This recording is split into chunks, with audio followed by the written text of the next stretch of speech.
हनुमते रुद्रावताराय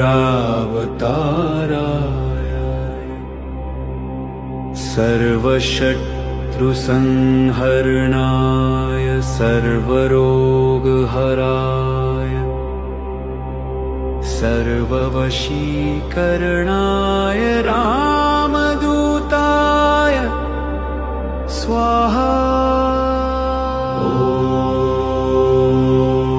ॐ हनुमते नमः। ॐ आञ्जनेयाय विद्महे वायुपुत्राय धीमहि तन्नो हनुमत् प्रचोदयात्। ॐ ऐं ह्रीं हनुमते श्रीरामदूताय नमः।